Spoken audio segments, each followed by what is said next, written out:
Electricity and it's magnetic effect का आज हम लोग पार्ट 4 कर रहे हैं।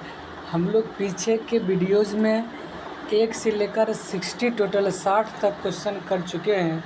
आज हम लोग टॉप 20 क्वेश्चन करेंगे, मतलब 61 से लेकर 80 तक करेंगे। तो आइए मेरे प्यारे देखते हैं। क्वेश्चन नंबर 61 कहता है, एक फ्यूज तार का उपयोग डैश के लिए होता है। बोलिए। अत्यधिक धारा प्रवाह के समय विद्युत परिपथ को इरर है, यहाँ तोड़ने होगा। क्या होगा? तोड़ने के लिए। तोड़ने कहिए या भंग कहिए, यहाँ क्या हो जाएगा? तोड़ने के लिए। Option number B. कहता है एक फ्यूज तार का उपयोग किसके लिए किया जाता है? तो अत्यधिक धारा प्रवाह के समय विद्युत परिपथ को तोड़ने के लिए या भंग करने के लिए।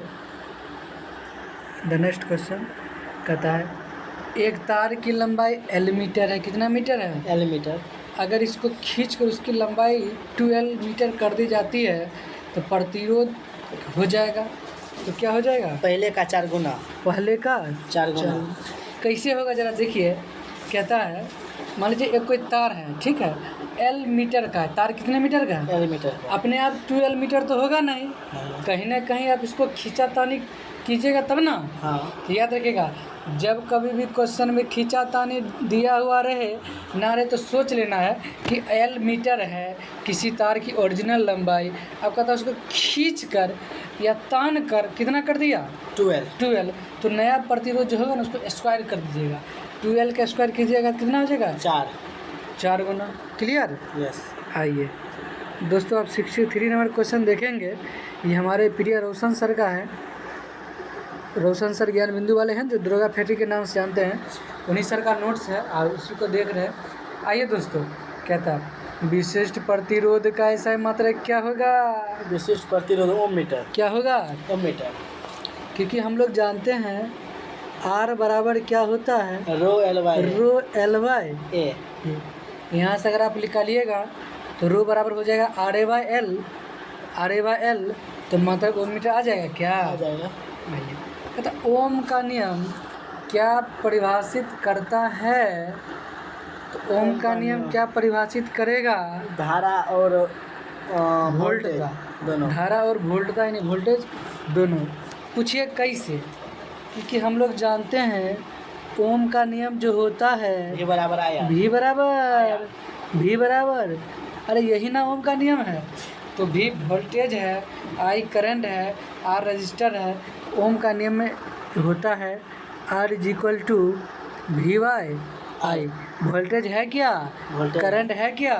आंसर धारा और वोल्टेज दोनों। क्लियर? यस। आगे है दोस्तों, कहता है यदि किसी तार की त्रिज्या आधी कर दी जाए तो इसका प्रतिरोध कितना हो जाएगा? 1/4। कितना हो जाएगा? 1/4। 1/4 हो जाएगा। यस। आंसर पूछेगा कैसे, तो ज़रा देखा जाए कैसे होगा।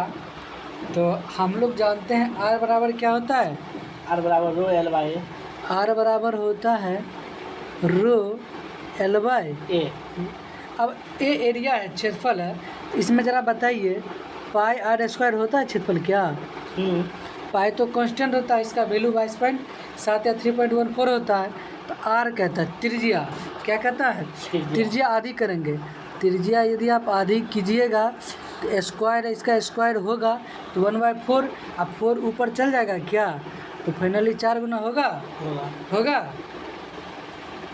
आंसर क्या हो जाएगा? 1/4 रह जाएगा। 1/4 रह जाएगा। क्लियर ना? यस। आगे 66 कहता है किसी चालक के सिरों के बीच विभवांतर उसमें वाली धारा के समानुपाती होता है। यह नियम क्या है दोस्तों? का नियम है। क्या है हो? का नियम। तो किसी चालक के सिरों के बीच विभवांतर बने वाली धारा यानी V समानुपाती I। V समानुपातिक चिन्ह हटाइएगा, आएगा V = I/R। तो यही तो ओम का नियम है। घरों में लगे पंखे, बल्ब इत्यादि लगे होते हैं दोस्तों। कोना क्रम में? समांतर क्रम में। कोना क्रम में? समांतर क्रम। कुछ तो फ्यूज की कब हो? श्रेणी श्रेणी क्रम क्रम पूछेगा एमसीबी एमसीबी यह भी एमसीबी श्रेणी क्रम है। फुल फॉर्म बता दे बुका। Miniature circuit breaker. बहुत निक। क्या था दोस्तों, बोलिए प्रतिरोध का मात्रक क्या होगा? प्रतिरोध का ऐसा मात्रक ओम होगा। क्या होगा? ओम होगा। अरे कूलाम किसका होगा? आवेश का। आवेश का। एम्पियर किसका होगा? विद्युत धारा करंट का। का। हेनरी किसका होगा? प्रेरक का। प्रेरकत्व यानी या इंडक्टेंस का। या स्वप्रेरक। इंडक्टेंस का। इंडक्टेंस का। आगे दोस्तों तथा एक चालक का प्रतिरोध कितना ओम है हो? 440 ओम है। यदि इसे 120 वोल्ट के स्रोत से जोड़ा जाए तो इसे कितनी धारा प्रवाहित तो कितना होगा? V बराबर IR लगा देंगे। V बराबर IR होता है ना। हाँ। तो जब V बराबर IR होता है तो आप ही बताइए I बराबर क्या हो जाएगा? V बराबर तो V का मान दिया है 110 और R का मान दिया है 440 कट जाएगा 1/4। अगर भागा दीजिएगा तो 0.25 आएगा क्या? यस आएगा क्या? Option number B। Clear? Number B। आगे कहता है किसी परिपथ में एक बिंदु पर मिलने वाली धाराओं का बीजीय योग क्या होता है दोस्तों? परिपथ में एक बिंदु पर हो जाएगा शून्य हो जाएगा। क्या हो जाएगा? शून्य। क्योंकि हम लोग जानते हैं किरचॉफ्स का करंट लॉ। किरचॉफ्स का किरचॉफ साहब दो नियम दिए। कितना दिए? 2 नियम दिए थे। एक दिए KCL, एक KVL। एक दिए थे KVL। एक होता है किरचॉफ्स करंट लॉ, दूसरा होता है Kirchhoff's voltage law. Kirchhoff's current law. दूसरा हुआ किरचॉफ करंट वोल्टेज लॉ में सभी धाराओं के बीच गणितीय योग शून्य होता है किरचॉफ्स करंट लॉ में। लेकिन किरचॉफ वोल्टेज लॉ में क्या होता है? वोल्टेज सभी लूप के वोल्टेज के विभवांतर के बीच गणितीय योग क्या होता है? शून्य होता है। एक काफ़ी लहता हुआ क्वेश्चन पूछेगा। KCL जो होता है ना, किरचॉफ का पहला नियम फर्स्ट नियम KCL जो किरचॉफ करंट लॉ होता है, ये आवेश संरक्षण के सिद्धांत पर काम करता है। यह आवेश संरक्षण के सिद्धांत पर कार्य करता है। लेकिन दोस्तों KVL द्वितीय नियम ऊर्जा संरक्षण के सिद्धांत पर। ऊर्जा संरक्षण के सिद्धांत पर कोई दिक्कत नहीं। आदर्श वोल्टमीटर की प्रतिरोधकता आदर्श कितना होना चाहिए? अनंत होता है। कितना होना चाहिए? असीमित यानी अनंत। असीमित को ही क्या कहते हैं दोस्तों? इन्फिनिटी। अनंत कहते हैं क्या? देखिए यहाँ 4 बातें पूछेगा। आमीटर का प्रतिरोध न्यूनतम, आमीटर का प्रतिरोध न्यूनतम, लेकिन आदर्श आमीटर का प्रतिरोध शून्य। आमीटर का प्रतिरोध न्यूनतम, आमीटर का प्रतिरोध आदर्श आमीटर का प्रतिरोध शून्य। लेकिन दोस्तों पूछेगा वोल्टमीटर का प्रतिरोध उच्च, वोल्टमीटर का प्रतिरोध उच्च, लेकिन आदर्श वोल्टमीटर का प्रतिरोध अनंत। अनंत या असीमित। बुझाइल ना? यस। कि ना बुझाइल हो? बुझाइल बा। आइए कहता आपस में जुड़ी दो आवेशित वस्तुओं के बीच विद्युत धारा नहीं प्रवाहित होती है यदि वे हो समान विभव यदि पर। वे हो समान विभव पर। समान विभव पर। पूछे कैसे दोस्तों? जैसे देखिए अगर ये धन आवेश है, ये धन आवेश है, इसमें विद्युत धारा प्रवाह नहीं होगा। नहीं है। अगर ये ऋण आवेश है, ये भी ऋण आवेश है तो विद्युत धारा का प्रवाह नहीं होगा। लेकिन दोस्तों अगर ये धन आवेश है, कौन आवेश है? धन आवेश। और ये ऋण आवेश है, कौन आवेश है? ऋण आवेश। इस दोनों में क्या विद्युत धारा प्रवाहित होगा? तो बोलिएगा 60-60 होगा। कैसे होगा? हाँ 60-60 होगा। विद्युत धारा प्रवाह होगा ना? होगा। हाँ। लेकिन दोस्तों फिर 2 क्वेश्चन। कितना क्वेश्चन? 2 क्वेश्चन काफ़ी जानदार शानदार क्वेश्चन है, हम यहाँ करते हैं। जैसे पूछेगा बोलिए विद्युत धारा का प्रवाह कैसे होता है और इलेक्ट्रॉन का दिशा कैसे होता है? हम लोग जानते हैं इलेक्ट्रॉन का सिंबल क्या होता है? E के पावर माइनस, E माइनस होता है ना। इलेक्ट्रॉन ऋण आवेश होता है ना। अरे इलेक्ट्रॉन ऋण आवेश होता है ना। इसका मतलब इलेक्ट्रॉन का प्रवाह ऋण आवेश से धन आवेश, ऋण आवेश से धन आवेश। बस विद्युत धारा का दिशा इलेक्ट्रॉन के दिशा के विपरीत। आप ही बताइए जब इलेक्ट्रॉन की दिशा ऋणात्मक से धनात्मक तो विद्युत धारा की दिशा क्या हो जाएगा? धनात्मक से ऋणात्मक। याद रहेगा ना? रहेगा। क्लियर? आइए दोस्तों अगला क्वेश्चन कितना होगा हो? क्वेश्चन नंबर 73 कहता है इलेक्ट्रिक करंट का यूनिट निम्नलिखित में से कौन सा है दोस्तों? इलेक्ट्रिक करंट का यूनिट हो जाएगा एम्पियर। क्या हो जाएगा? एम्पियर। अरे मोल किसका है? पदार्थ की मात्रा का। और केल्विन किसका है? ताप का। याद रखिएगा, तापमान का SI मात्रक तो केल्विन होता है, लेकिन CGS मात्रक डिग्री सेल्सियस। उसी प्रकार से उष्मा का SI मात्रक तो जूल होता है, लेकिन CGS मात्रक कैलोरी। याद रखिएगा दोस्तों, 1 जूल बराबर 4.2 कैलोरी होता है। कभी एग्जामिनेशन में कई बार railway driver technician group D NTPC में पूछा हुआ डायरेक्ट मान बोलिएगा। 1 जूल बराबर 4.186 कैलोरी। 4.186 कैलोरी। हाँ, 1 जूल बराबर 4.186 कैलोरी या 4.2 कैलोरी। क्लियर? आइए दोस्तों, कैंडेला ज्योति तीव्रता का। कैंडेला किसका होगा? ज्योति तीव्रता। फिलहाल हमारा आंसर हो जाएगा एम्पियर। क्या हो जाएगा? एम्पियर। आइए दोस्तों, कहता है 2 विद्युत आवेशों के बीच लगने वाले बल से संबंधित है कूलाम का नियम। कूलाम का नियम। क्योंकि आप जानते हैं ना, F बराबर होता है F बराबर K into Q1 into Q2 बट्टे R का। अरे यही तो कूलाम का नियम है।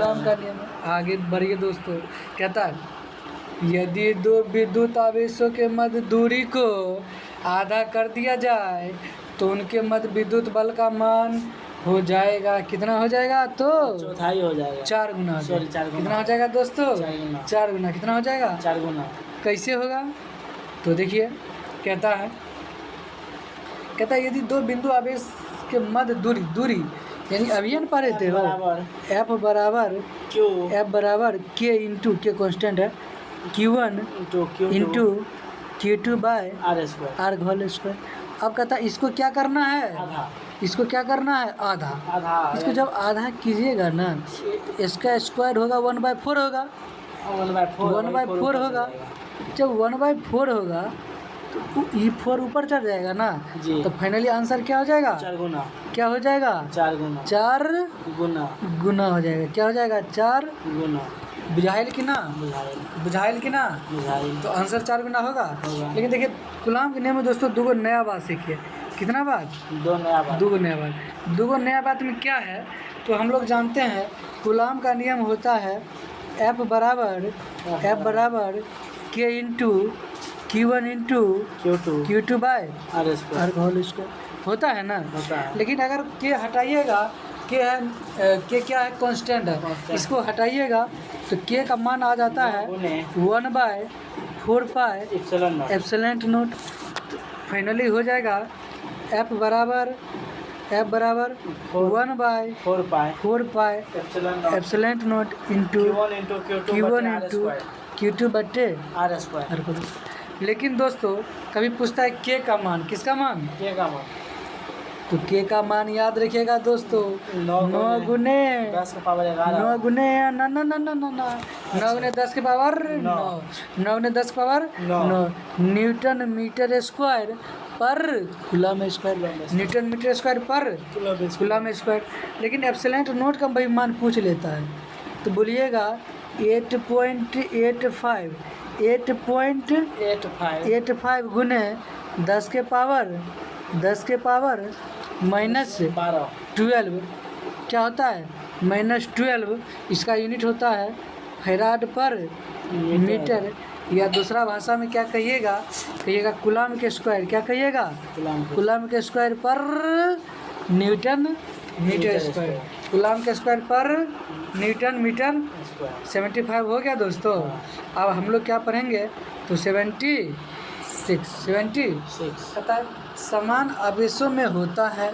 समान आवेशों में क्या होता है? विकर्षण। समान आवेश में क्या होता है? विकर्षण। जैसे दोस्तों, अगर माइनस है तो विकर्षण, माइनस है तो विकर्षण, अगर प्लस है तो विकर्षण, प्लस है तो विकर्षण। लेकिन दोस्तों अगर यहीं पर दे देगा एक माइनस और दूसरा प्लस, एक माइनस दूसरा प्लस, दोनों के बीच हो जाएगा आकर्षण यानी एट्रैक्शन। एट्रैक्शन। क्लियर? आगे दोस्तों 77 नंबर क्वेश्चन कहता है जब एबोनाइट की छड़ को बिजली की खाल से रगड़ते हैं तो एबोनाइट का क्षार क्या हो जाएगा? एबोनाइट की छड़ ऋण आवेशित। क्या हो जाएगा? तो जब एबोनाइट की छड़ को बिल्ली की खाल से रगड़ते हैं ना तो एबोनाइट का क्षार क्या हो जाएगा? ऋण आवेशित। आप कहिएगा धन आवेशित क्या होगा? बोलिए, बात सही है ना? हाँ। तो धन आवेशित क्या होगा? देखिए सुनिए, जब कोई पदार्थ इलेक्ट्रॉन त्यागेगा तो धनायन होगा, जब कोई पदार्थ इलेक्ट्रॉन त्यागेगा तो धनायन, लेकिन जब कोई पदार्थ इलेक्ट्रॉन ग्रहण करेगा तो ऋणायन, जब कोई पदार्थ इलेक्ट्रॉन त्यागेगा तो धनायन और जब कोई पदार्थ इलेक्ट्रॉन ग्रहण करेगा तो ऋणायन। याद रखिएगा, जब कांच के छड़ को रेशम के कपड़े से रगड़ते हैं तो कांच की छड़ पर जो आवेश उत्पन्न होता है वह धन आवेश उत्पन्न होता है। एक बार फिर से, जब कांच के छड़ को रेशम के कपड़े से रगड़िएगा ना तो कांच की छड़ पर क्या होगा? आवेश उत्पन्न होगा, लेकिन कैसा? धन की ऋण, तो धनात्मक आवेश उत्पन्न होगा। कौन आवेश उत्पन्न होगा जनाब? धन आवेश। धन आवेश धनात्मक। 79 तक क्लियर? हाँ। आइए दोस्तों, 78 था ना? 78 हो गया, 77 हुआ, 78 आइए। कहता है वस्तुओं के आवेशन किसके स्थानांतरण के फलस्वरूप होता है? इलेक्ट्रॉन। किसके? इलेक्ट्रॉन। अगर इलेक्ट्रॉन त्यागेगा तो धन आवेश, इलेक्ट्रॉन त्यागेगा तो धन आवेश, अगर ग्रहण करेगा तो ऋण आवेश। कोई दिक्कत? आइए, आप कार में जा रहे हैं, आप कार में जा रहे हैं, यदि आसमान से बिजली गिरने वाली है हो तो सुरक्षित रहने के लिए बंद कर लेंगे, कार की खिड़कियों को क्या कीजिएगा? बंद कर लेंगे। क्या कीजिएगा? बंद कर लेंगे। कहता है कार की खिड़कियाँ खोल दीजिएगा, बाल रे बाल ब्लंडर हो जाएगा। खोलिएगा, जब भी खोलिएगा ना तो हमें भी करंट मार देगा। कार से नीचे उतर कर बैठ जाइएगा, ना जी ना, कार के ऊपर बैठ जाइए, बाप रे बाप जुल्म हो जाएगा। कार के खिड़की और दरवाज़ा क्या कर लीजिएगा? बंद कर लेंगे। बंद कर लीजिएगा। देखिए दोस्तों, जब कभी भी गाड़ी चलता है ना और भयानक आंधी तूफान बारिश हो रही है गरज के साथ, तो याद रखिएगा उस टाइम देखिएगा ड्राइवर लोग क्या करता है, या गाड़ी कोई भी आदमी जो गाड़ी को ड्राइव करता होता है, स्टीयरिंग पर जो बैठे होते हैं, कार की खिड़की और दरवाजे बंद कर लेते हैं ताकि अंदर विद्युत विभव का मान क्या होता है? शून्य होता है। आगे दोस्तों, आज का लास्ट क्वेश्चन काफ़ी शानदार जानदार कहता है, क्या कहता है सुनिए। दो स्थिर आवेशों के बीच लगने वाला बल उनकी मात्राओं के गुणनफल के अनुक्रमानुपाती और उनके बीच की दूरी के वर्ग के बीच क्रमानुपाती होता है। क्या कहता है? क्या कहता है? क्या कहता है? अरे तभी तो हम लोग पढ़ते हैं F बराबर K into Q1 into Q2 by R का। यही तो कूलॉम का नियम है। तो मिलते हैं दोस्तों फिर अगले सैटरडे और संडे को। Bye bye, have a nice day.